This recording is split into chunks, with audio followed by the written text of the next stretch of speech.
Listen, Mike, we were talking downstairs beforehand, kind of catching up after 21 years. And as I'm telling the group here so they know what we talked about, that 21 years ago, I got the phone call after a tough time in your life. You've been used by so many people and got frustrated and had the Holyfield incident and found yourself in a place where, you know, they were waiting for your next fight, and they said, you got to help him so he doesn't bite that guy's ear off. That was the way they said this to me. That was bad times back then, remember?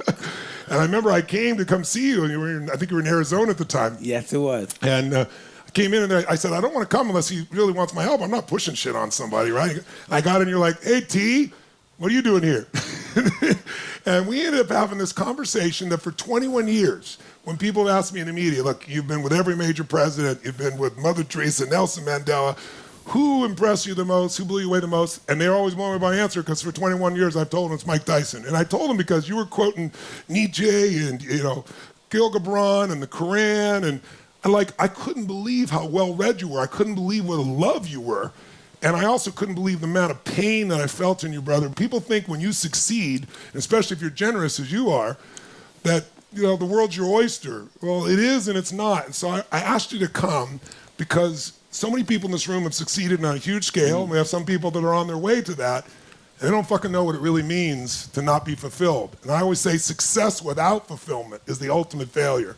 So I'd like to go back, if it's okay. Go for it. A little bit of history first. Will you share with people what you came from? And most people know some of the history, but like, I know your mom died at 16. I know you had trouble with the law at a young age. Take us to where life was like and what happened when Customato entered your life. Well, from what I can remember from the day I was born, it was always hard times, welfare, not much food, no money, crime-infested neighborhoods, murders, pimps, prostitutes, drugs, and it was survival of the fittest.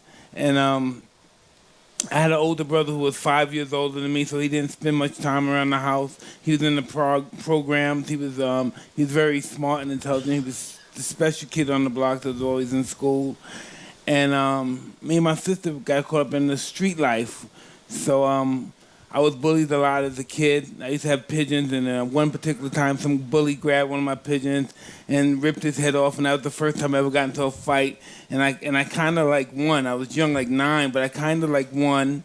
And I like fighting ever since because it gave me attention. People would say, hey, you was that guy that beat that big kid up. You was that guy. And that was like everybody knew me from that incident. And so after that, older kids would bring other kids from different neighborhoods around my neighborhood, and they would pay us to fight each other, and that's how I started fighting. I probably had, in my life I probably had 400 fights.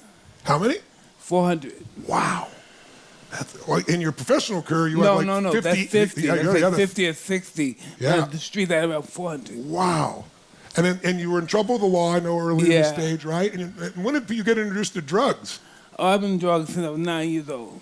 Wow. What kind of drugs back then? Cocaine, marijuana, alcohol, liquor. Because when I was younger, you know, my mother, who wasn't educated on drugs and alcohol, even though she'd been in college, in order to perhaps get me to go to sleep, I was making a lot of noise, she would give me alcohol. Wow. Thinking I would go to sleep, you know. Yeah. At that time. And so I started getting into a lot of trouble. By the time I was 12, I was arrested probably 40 times. Yeah. Everybody in the juvenile and the police department knew my name. Everybody, I was, the regular. And so eventually they sent me away, and I was in this place. They sent me there for 2 years. And so I'm there, and eventually I get shipped away to another reformatory upstate New York. And I meet this gentleman named Bobby Stu, who's a former professional fighter. Not a big-time fighter, but just a former professional fighter. 4 10-round fights, never big time. And every weekend he started, he would box with the kids. And then one particular day he boxed me, and he beat the shit out of me, but I took the beating. He hit me in the stomach, I fell down, I got back up, but he kept beating the shit out of me. But I took it, and he thought that was a badge of courage. And so he started boxing me, started teaching me how to box. And then eventually I was, 13 then, I became too good. So he had said, I have to take you somewhere else for someone that could take you to the next level. And so I went and I met Customato. And beating him was... Did you know who he was? I had no idea. I had no idea about boxes. Wow. I was just doing this stuff. And I boxed with Bobby, and Bobby really had, he like bloodied my nose, and he beat me up pretty bad that particular time because I was really putting it on trying to impress Cuss. And Cuss said, this is the next champion, providing he doesn't lose interest. So he said how old he was. And I said he's 13. And then Cuss said he's lying. He doesn't want to go to prison with the grown adults, so he said he was 13. Wow. And so Bobby Student, because everything Cuss says is the Bible. And so he said, tell me the truth. After all these years, I've been there 2 years with him, and I said, tell me the truth. How old are you? I said, I'm 13. I'm 13. He said, tell me the truth. I said, I'm 13. So he got my birth certificate. He found out I was 13.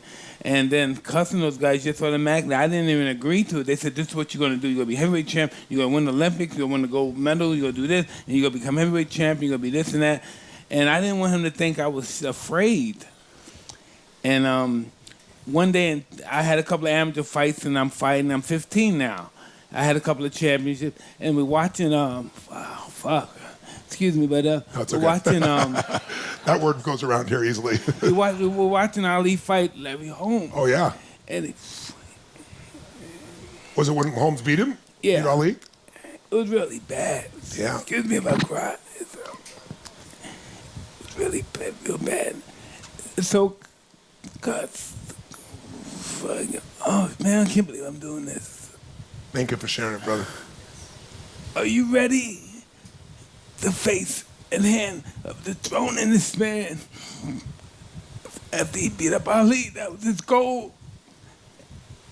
And he taught me to become the greatest fighter in the world. I'm sorry I can't talk. Oh, it's beautiful, brother. Thank you. Thank you. Thank you for your vulnerability, brother. I just don't know where it came from. I just don't know how I made this old man. He made me this fighter. He made you into this. I still don't understand that to this day. Still don't understand. Who is he? Where'd he come from? What his life was like? But he loved you. Yeah. And at one point he even adopted you, didn't he? Yeah, when I was 16, when my mother died.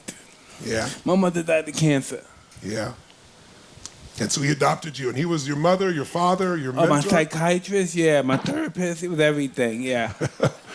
And he taught you to fight like nobody else, but you even went, I already had you hypnotized at times. Tell me about that. Yeah, What was he hypnotizing you to do? He was a hypnotist as well, and he believed that he could reach the subconscious. But only special people can that happen to it. They can't reach anybody. You have to believe in it because it's something that's very complex to believe in. I'm not going to believe somebody's going to tell me something and this is going to appear. So it's hard for people to even really believe this can exist.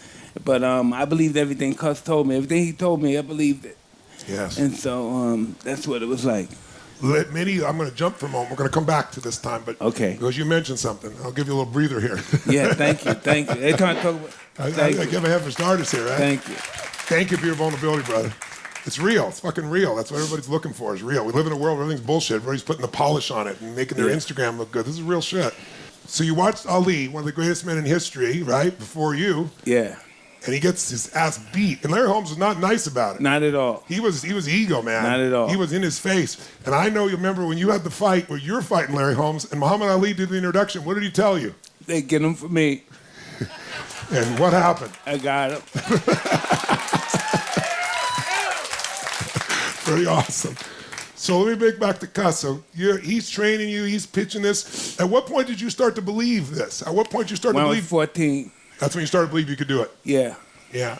And then you started winning. And then he dies. It's almost like a Rocky story, man. Yeah, he dies. He dies when you're how old? What, I'm 19. Yeah. And then you become the youngest heavyweight champion in the world a year later. Yes, I did. And what was your mission when you were going out there? Like when he died, what did it do to you and how'd you use it? Wow, man, in all due respect, this is just, my mission was just to destroy everyone. Yes. Yeah. But you did it because you loved him and you wanted to make him proud. Am I right or wrong about that? Yeah. Yeah, that was how much but you loved you. That's true, but I really, as I got older in life, I had to deal with demons with that. I felt I was that kind of person that really my objective was just to hurt people as much as possible. Yeah. You know, not just beat them, but just to really hurt them, so they never forget me. And that was just my goal. That's what I learned from Cuss. That's all I knew. Yeah. And he didn't have much time to teach me because he died shortly. He only had 7 to 6 years to be, to teach me anything. So, what he had to teach me was fighting. Yeah. He turned you how to, I remember when we met 21 years ago, you said he turned me how to turn the lights on and how to turn the lights off, but not really how to turn off that emotion, how to do it in the ring. Exactly. How to not, like when somebody's hurting you, not to feel it, not to sense it, not to get scared.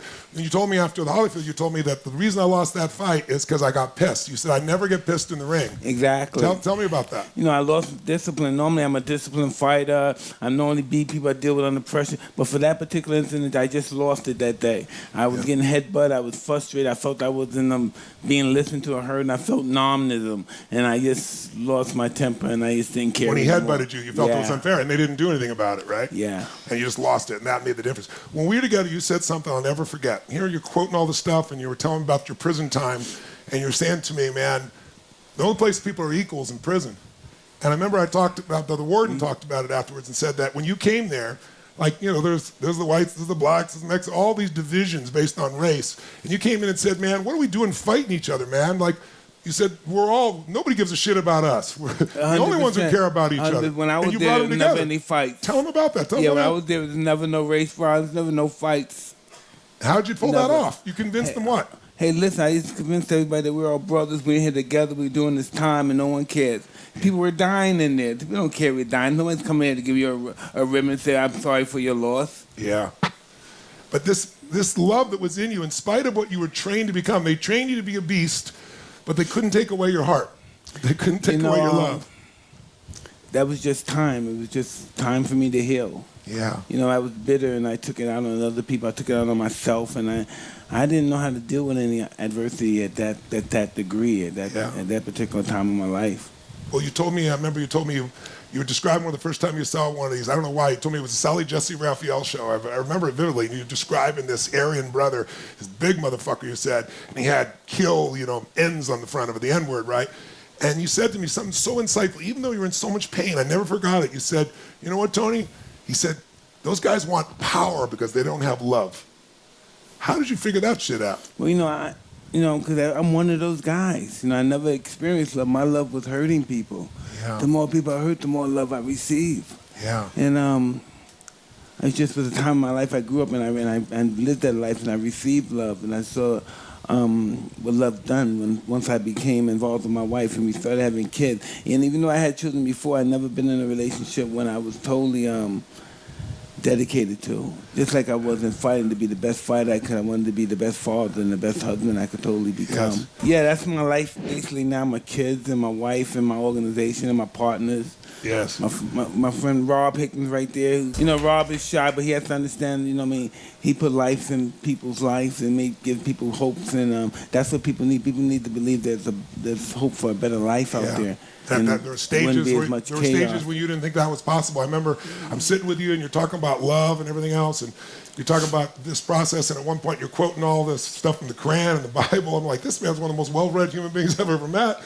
And then you turned and said, sometimes, Tony, though, I get so mad. If there's a button, I kill every motherfucker on the planet. I push it in the fucking heartbeat. Yes. Like you talked about there's a lot of people that act good, but they're not good inside.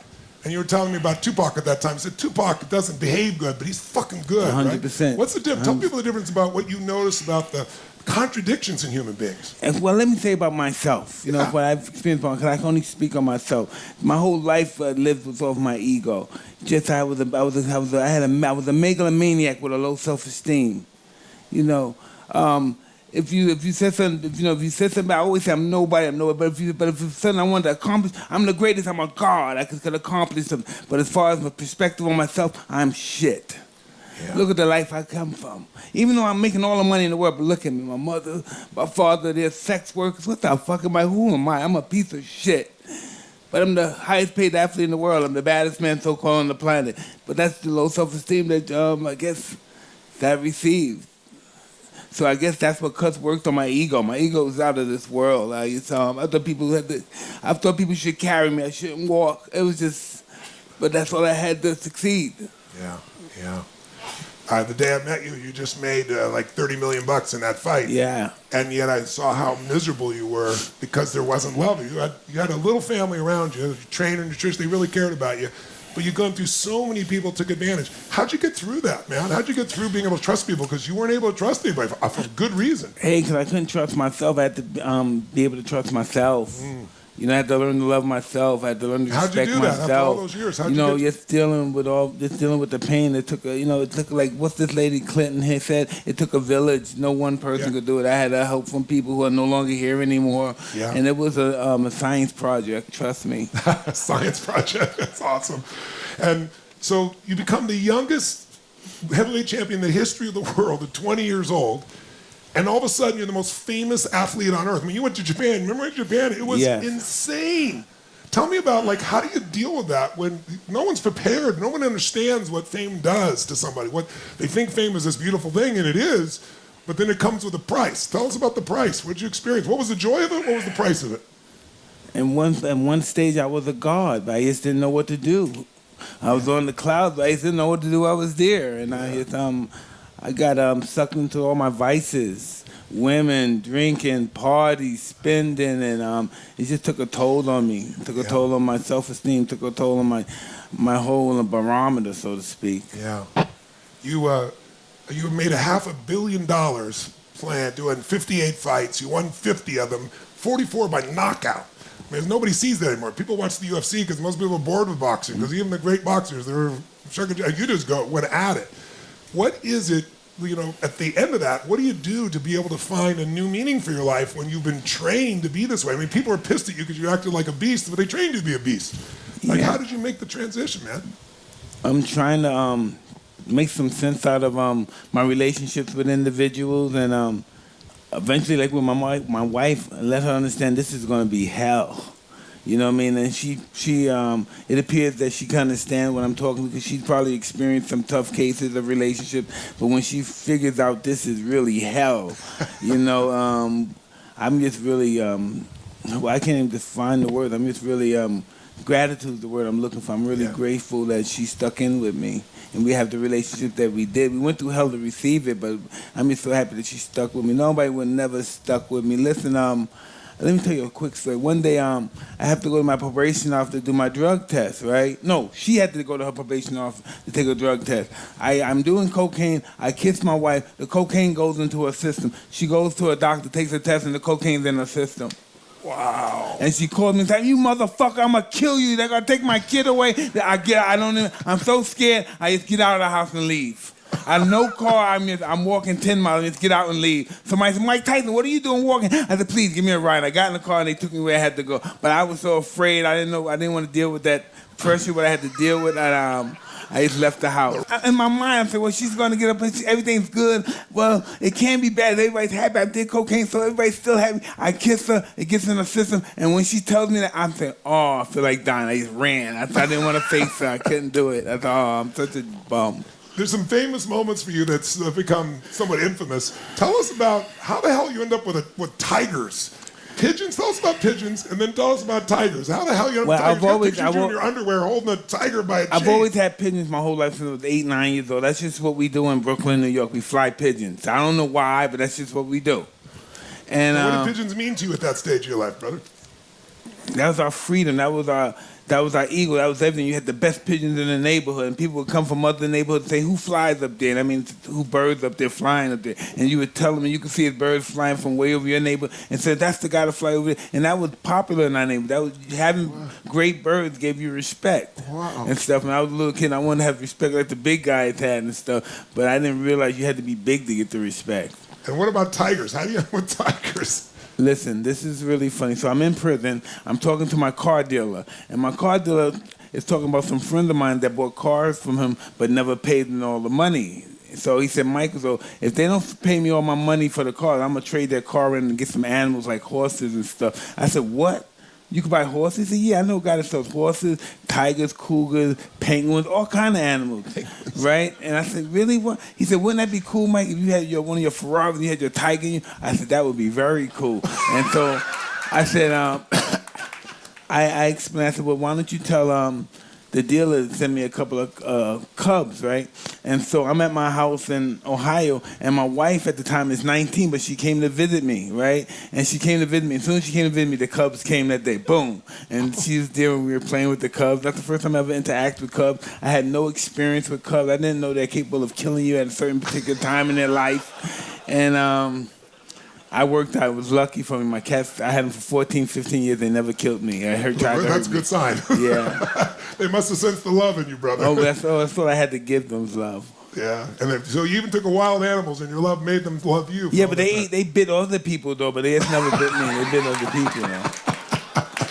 So tell me something. Why do you think Customato was put in your life? I mean, this guy was a legend. He worked with the greatest of all time. You look back on it now, and you look at your life. Because one of the things that's beautiful about you today, brother, is you have a different level of self-awareness. Like most people are like still locked into their own head. They're locked in their own mind. They're locked in their own ego.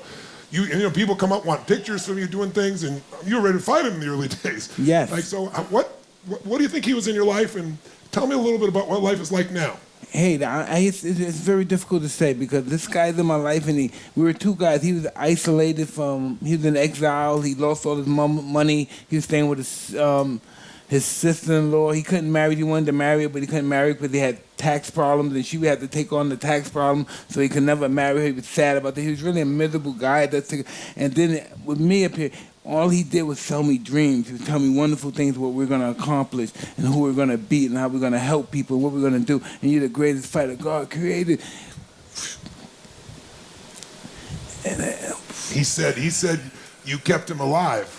We showed a video before you came in, him talking about your presence kept him alive. He said that there's a meaning in my life with Mike in my life. I don't know about that. It's just that he put that fire in me, He had that time that he was tough and old and mean. Yeah. And he prepared that journey. And you learned how to use, like you'd walk in the room, and the guys, you were 5'11", but you looked 5'10" because you're so square and powerful. And the guy would be like 6'4", like your head was like down here. Oh, man. And you walk in and scare the shit out of him. How'd you do that? And then beat the shit out of him in the first or second round. I was a cuss. I wanted to strip them of their souls.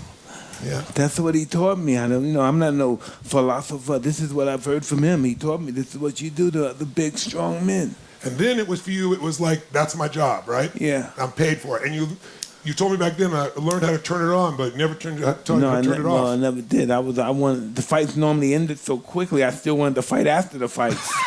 So I normally had fights after the fights. Somebody bum out, punch a guy in the club. Oh man. Had so much adrenaline in your body. Yes. What's he going down in one round, right? A few minutes, few seconds. I know it's painful to see you did that, but it wasn't what your soul was about. That's the beautiful part. I didn't have no perspective of myself. I just looked at my idols, Jack Dempsey, all these guys, Kid Jockler, and I watched what they did. I watched what they said. Sometimes I said things that are really crude. That's ironic sometimes. But I said because my hero said. They said in 1902, so it probably was. By the time they got it to the press in America, they had 100 fights since then. But right now, with the way the world is, as soon as you say something, automatically it's around the world. So I would tell people that these guys are kids. I'm immortal. They can never beat me. How dare them challenge? And I would just say all these dreadful things. That's because I had a low self-esteem. Yeah. I would always talk down about others. I'll kill you next time. Yeah. And it was just all because I was afraid of losing. Yeah. You said when you were interviewed back then in your 20s, people asked you what your edge was. And I remember I was really touched because I live by the same philosophy. You said, my edge is my willingness to sacrifice. Tell us about that. Oh, absolutely. From Customado's perspective, I look at myself as nothing. I'm just pale, and I'm willing to do anything to myself to improve, to be the best. I'm willing to sacrifice my body. I'm willing to sacrifice my psychological health to just be the best in the world. And that's what really sacrifice is. You really have to sacrifice your life, regardless if it's a marriage. Sometimes you have to sacrifice your life for a marriage or sacrifice your life for a goal you want to accomplish. And that's the goal the rule that I've always taken, is to sacrifice and be objective. You used to say, though, that part of that sacrifice is you get up at 4 a.m. to run in the snow. And you told me back then, it's like, Tony, I do this because I know my opponent won't. Tell us a little bit, is that true? It's all about sacrifice. I do what he's not willing to do. Yes. You know what I mean? If you're running at 2 a.m. in the snow, in the blizzard, trust me, he's not going to want to do it. He's going to get on the treadmill. Yeah. And you used to say that when we had those earlier conversations, I remember you saying to me, Tony, fighting's easy. It's like, I prepare, I train so hard that the fight feels like, it's easy. Was that true? Exactly. Because you trained so damn hard. Exactly. That's why I had a lot of easy one-round knockouts. Yeah. Pat Riley, was the Lakers, and he's a good friend of mine, now owns a piece of the Heat. And he told me when he was a kid that one, his dad had a neural implant with him, but also a coach. And a coach one time was screwing off, and he said, you look in my eyes, bro. He said, your opponent, there's somebody out there practicing while you're relaxing. One day you'll meet him. He will end you. And it gave him this drive.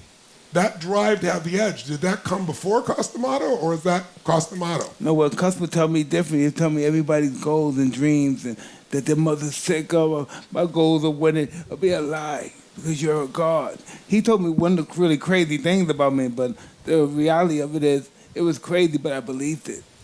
And when did you start, as you got to this different stage of life, come out of prison, and all the field experience and things of that nature, when did you start to realize you weren't the God? Hey, I wasn't finished with God yet. I really thought he was me. So I got out of prison, so I'm really determined to be champion again because I'm going to show everybody this wasn't a fluke. I'm going to be champ again. They think this is over. I'm not going to ever come back out again, and they're laughing at me and making fun of me. So I'm going to come out and I'm going to win the title again and have more money than everybody, and that's what happened. But after I accomplished that goal, there was nothing else to do, so everything went downhill. Yeah, because I remember after we worked together, you worked with that tall white guy. I forgot the guy's name. What's his name? It was the one right after Hollifield when you came back 2 years later. I forget. Yeah, I forget his name too. I'm glad we forgot his name. It's just, what's it? White Buffalo. Oh, Francois Botha. Yeah, because that's what we were preparing you for at the time. And you wiped him, I think, like in the 5th round. Yes. But after that, it started to just drop shortly. You fought some guys that weren't as good. Yeah. And then what did it do to your psychology when you didn't have that anymore? Like now, this has been your whole identity, and now you're not the God. Like, how did you deal with that? That guy had to die. That guy had to no longer exist in my life in order for me to survive in the new world. And the guy you were? Yeah. Yeah. No, I could no longer, the guy from the past could no longer project anything kindly to my future. Yeah. So he had to die, and I had to be a different person. And what stage did you start to feel you were the person you really are in your soul, in your heart, the man you are today? When did you start to really feel that transition after that guy died? Was there a moment when you felt like that guy really died? Maybe. I had a 4-year-old daughter that passed away, and that's pretty much was the change for my life and stuff. I just didn't want to go out no more. I just didn't want to do what I was doing at that particular time. But I still couldn't make the transition. I couldn't make the transition, and that's when things were getting out of hand. And that's when I met Rob Hickman, and he introduced me to this medicine called the toad.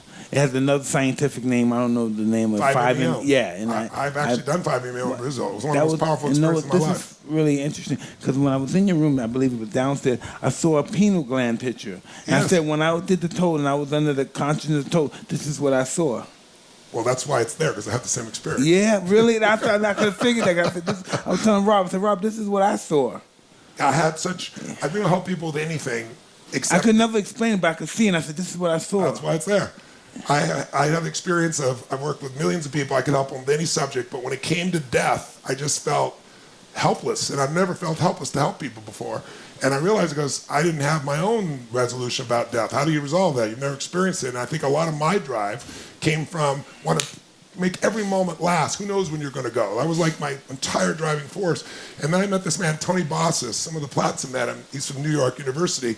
And he was dealing with people that are cancer patients who are terminal. And he said, Tony, he goes, a drug is something you take over and over again to try to make yourself feel a certain way. He goes, this is not a drug. He says, this is an experience. He goes, we do this double-blind study. We take people that are terminal cancer patients, and we give them a placebo one time, and we don't know. It's double-blind. We don't know what they're giving them. And then we give them a real experience. And he goes, there's nobody. He goes, there was a woman here. He said, Tony, and he showed me a video of this woman. He goes, this woman, he said, she's not just an atheist. She's not like a California atheist, like maybe there's some God in the sky. She's a New York atheist. There is no God. That kind of intensity. And he goes, watch this video. And he shows this woman after she comes out of this experience. And she was forever changed. She said, I experienced God directly. I know there's God. I have no more fear. And so they've done all these studies. And so that's what brought me into it. It's like, I said, I went to Brazil. I want to have an experience where I don't have the fear of death. And if one experience can do that. So you had this one experience, and what did it do? What did you feel? What did you experience? Well, first of all, I died. Yeah, you felt it. I died. Yeah, I died. I couldn't come back, and I was saying, no, I don't want to die because I got a wife and kids. I don't want to die. But it was saying, come on, the sound. When it first started happening, like we mentioned downstairs, I was like, stop this thing. I couldn't stop it. No. I heard you had the same experience. That's why I said, I don't want to do this no more. I wanted to stop. And the guy was like, it can't stop. And it's scary as fuck in the beginning because you feel like you're dying. And I just started, I just told him I told this guy I didn't know, and I started telling him everything I did, everything I saw, all my things. I just gave him, I don't know, I was just telling him all my guilt. All the guilt just came out, telling him the real bad stuff, everything I did, and this is why I act this way and stuff. And when I was under it, I saw that pineal gland. But the first time it hit me, boom, I said, I fucked up, I'm dying. I fucked up. Why did I fuck up? I shouldn't have did this. What did it? Because I thought I was dead. Yeah. I thought it was over. I said, holy, why did I do this? And I was like, no, I don't want to die, And then at the end, it was like, yeah. And I woke up, and it only was 15 minutes, but it felt like 3 hours. And I've never felt the same in my life. I look at people, I even talk to people different since my experience with that. And the only thing I thought of when I came out, the first word that came out was love. Yeah. That's always what you've been, though, brother. Yeah. You were that first thing that came before. out, I said, I love you, to the guy. Really? That's beautiful. I love you. That's beautiful. And what's it done for you since then? Like what do you experience different about life? Hey, I just know I don't want to do what I did before. Yeah.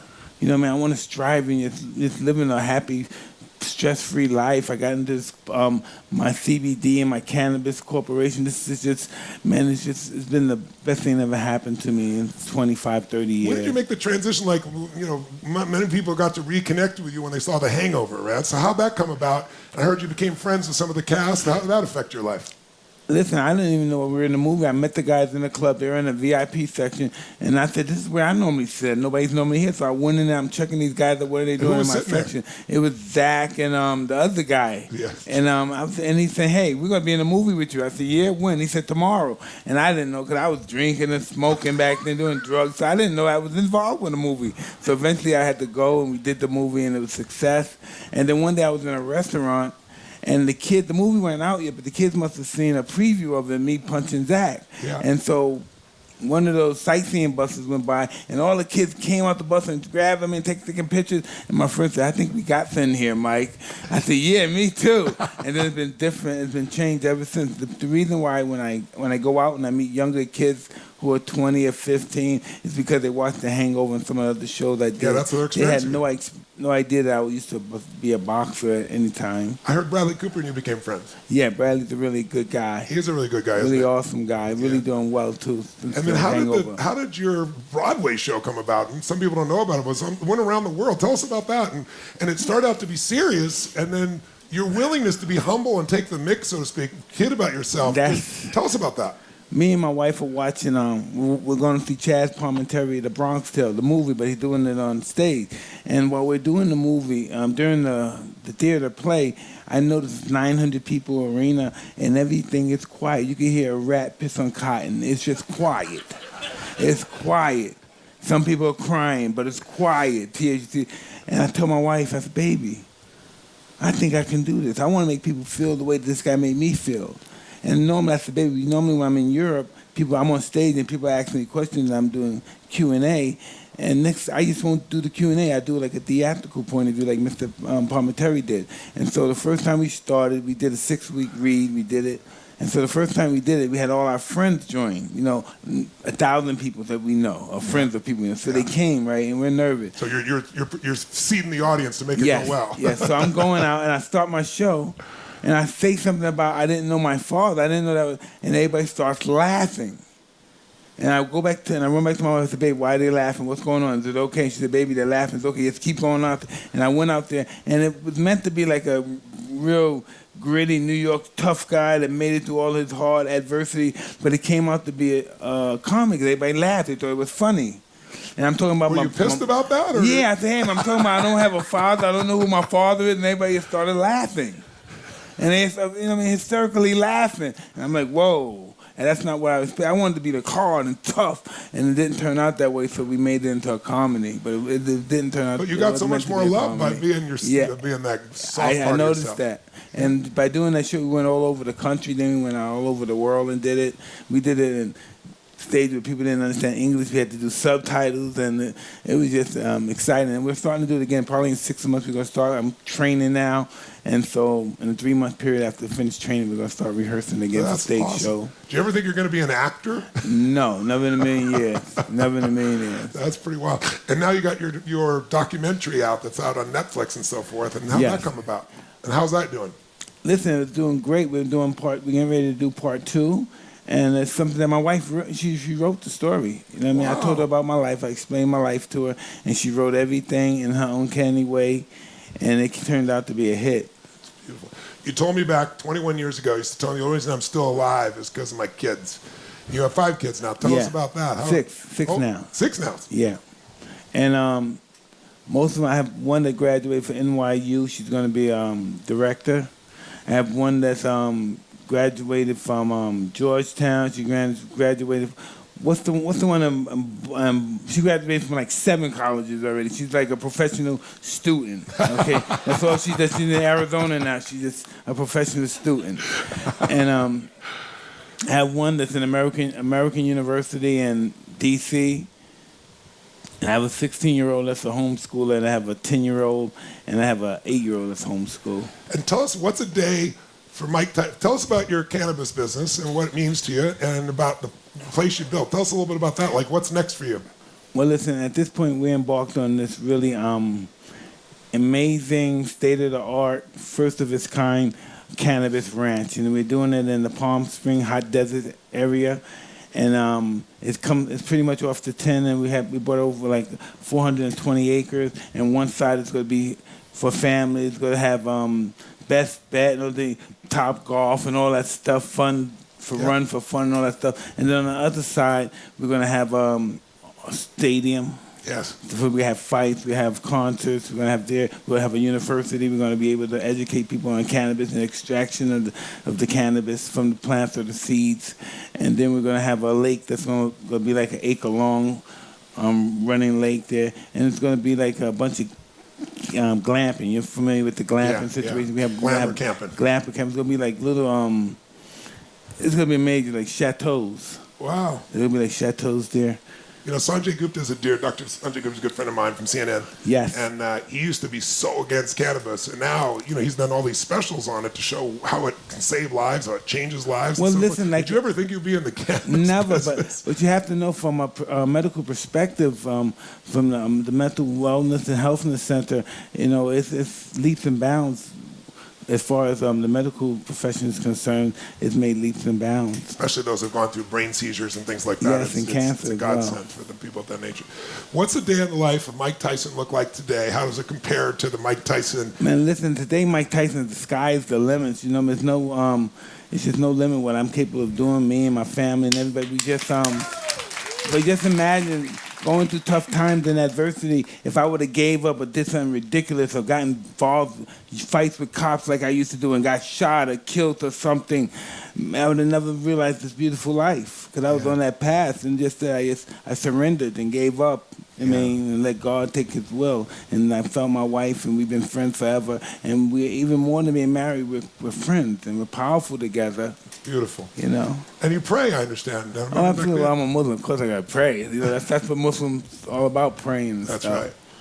And tell me, in a typical day, though, what does a typical day look like in your life today? Very different than before. Well, listen, it's just, like I say, everything is a very positive perspective. I accept my friends now. I never accepted my friends. In order to have friends, you have to be a friend yourself. I never allowed myself to be a friend with my friends, and those situations have changed. My wife, my children, we all had this, communal bond where we love each other, where it wasn't like that at first, and I couldn't be doing any better. If I died today, I have to write a check because I was overpaid in life. It's just really good stuff.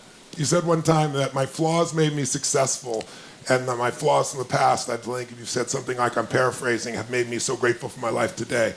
What were the flaws and what's been healed? Well, I have compassion, less compassionate for my fellow mankind. Yeah. I have more compassion with him. I don't look at them. When I look at him now, I don't look at him as competition of thinking of him being dead or hurt or something. It's all about love. I think about loving him. I think about holding him. I think about helping him, making his life better. Yeah. Giving him a better point of view of life. have better hope for life. If you've been through some of the toughest times, then it could be the highest highs, some of the lowest lows. What would you say to somebody who's going through the dark night of the soul and they don't know if they're going to make it? What would be your advice to them? Because you've seen it and you've got to the other side. We have to understand we're stronger than we anticipate that we are. We're a lot stronger than we believe we are. And by believing in yourself, you can overcome the most darkest moments. It's all about the belief you have in yourself, not about what other people believe in you. It's about what you believe in yourself and your intestinal fortitude, how much you could really take. When I used to read about Nietzsche, I used to think the overman was a bad motherfucker. But know why he was the bad motherfucker? But he took everybody's pain and he didn't fight back. That was the overman mean. The underman had to take everybody's shit and never fight back. I never understood that. Yeah. You know what I mean? Yeah, I do. You know what I mean? I do, brother. That's the underman. That's the overman. That's the most powerful person who could take all the shit that you got to throw at him and not fight back. Yeah. And you have that power now. You're living that power now. Thank you, brother. I love you, brother. I can't thank you enough for sharing your wisdom with us. I know you're on a tight time when I get the plane. Let's have a hand for Mike Tyson. Thank you very much.